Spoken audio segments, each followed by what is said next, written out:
What's going on, guys, and welcome back to another video. This is the third video in my Do You Want to Play This Class series for MOP Classic. This one we're going to be focusing on Death Knights. This is the class that I'm most likely going to be playing for a lot of different reasons. It's a lot of fun, and I just can't wait to dive into this. So I've made a list here, a shitload of bullet points that I'm going to talk to you guys about, give you a nice overview, and kind of help you make up your mind whether you want to play, a Death Knight, or maybe you don't want to play a Death Knight.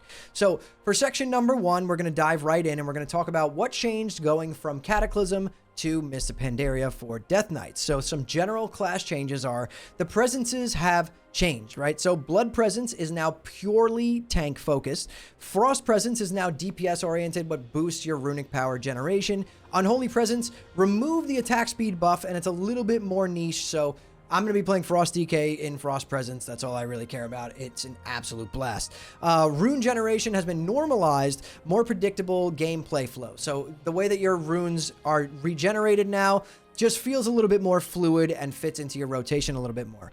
So the new talent system. They removed talent trees. Obviously, you guys probably already know that. You have your 1 talent every 15 levels, and you get a choice of 3 talents per row. They're pretty flexible, though. So let's dive a little bit down into each individual spec, right? So we're going to start off with Blood, which is the tanking spec. This is their dedicated tanking spec. So some strengths for Blood DKs are that they have really strong self-healing via Death Strike.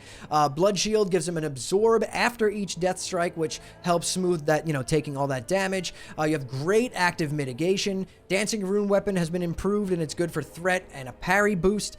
Their weaknesses, though, are going to be that they have weak cooldowns compared to some other tanks like Warrior, which if you guys saw the last video, Prot Warriors are out of control. And they take, skill to time your death strikes properly when you need to get that mitigation from it.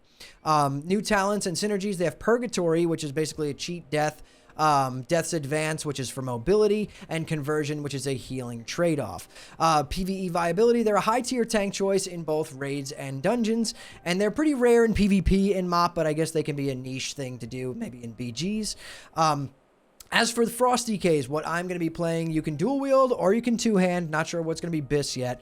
But there's 2 different playstyles. Dual wielding Frost, which is fast attacks and more procs. Two-handed Frost, which is more focused on hard-hitting obliterates. And let me tell you guys, they hit hard. I was having a blast last night on my Frost DK. So some strengths for Frost DKs. They have really high burst potential. They're strong cleave with Howling Blast. You're basically spamming Howling Blast. There's no reason to ever cast Icy Touch again. Howling Blast completely replaces it. And it feels really good because it's just all cleave and it hits incredibly hard and applies your disease. It's excellent control tools like Chains of Ice and Death Grasp. We have weaknesses for Frost DKs are going to be their rune management is still punishing if it's misplayed. Their burst windows depend on uptime and cooldown usage. As for their PvE viability, they're a strong raid DPS, especially in cleave fights. And PvP viability, they're excellent in battlegrounds and arena comps with CC chains and pressure. So moving on down to Unholy, this is what I was going to be playing until I played Frost last night. I played Frost last night and it completely changed my mind, but Unholy is still very good. So Unholy is your DPS pet-based, like disease-heavy DPS spec. Think of like a plate-wearing, two-handed weapon swinging Affliction Warlock. That's kind of what Unholy feels like. That's why I always did love it. So their strengths are going to be disease spreading with Outbreak and Pestilence, strong AoE via Death and Decay, and your pet's cleave. They have high pressure in PvP through dots and your pet's uptime. Dark Transformation empowers your pet, which gives you a solid burst window when you pop that. So their weaknesses are going to be that they definitely have a slower ramp up time. It's way less bursty than Frost, but it does apply more pressure over time, I would say. Since I've played both, I feel like Unholy has like a longer ramp up, and then your damage starts just going and going and going, and it's steady. Whereas Frost is like damage, damage, damage, damage, damage, damage, damage, damage, like a lot of damage. It goes crazy. But very different specs to play. So for their PvE viability, they're competitive in raids with proper gear and being good at the rotation, right? I think they're going to be... They might pull ahead of Frost DKs later on in MOP, but I don't know. Frost is slapping. But they're going to be solid at the beginning as well. I played it on the beta. I tested it out, and it was doing really well, doing good damage. Their PvP viability is they're very strong in arenas with rot comps like Shadow Priest, Affliction Warlock, and things of that nature. They'll be really good paired up with them. So breaking down your talent rows, right?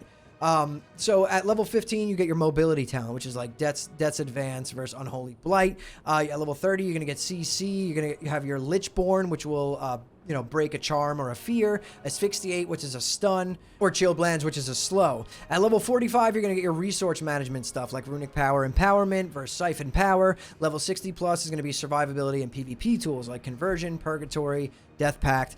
And you can mix PvP and PvE talents freely. It kind of gives you this hybrid play style that's possible with Death Knights. So for their PvE performance summary, Blood DK, super strong tank in dungeons and raids. I'm sure you're going to see a ton of them everywhere. Frost is going to be one of the top melee DPS, especially on cleave fights. Unholy excels in AoE heavy encounters and may pull ahead, in terms of like melee DPS later on, but I feel like Frost is going to be dominating it early on. For dungeons, they're great, control there with your grips, your slows, and your AoE. Tanking as a Blood DK is very smooth with the right timing. If you're playing Blood DK, I did play this as well earlier on in Kata. Haven't really touched it in MOP, so I don't want to talk too much on it. I'm just going off the information I have. But yeah, if you get good at it and you have good timing with your death strikes and everything, Blood DK is incredible. And as for soloing, Death Knights are just excellent soloers. They have credible self-sustain, pet support, slows, kiting, you name it, they got it, right?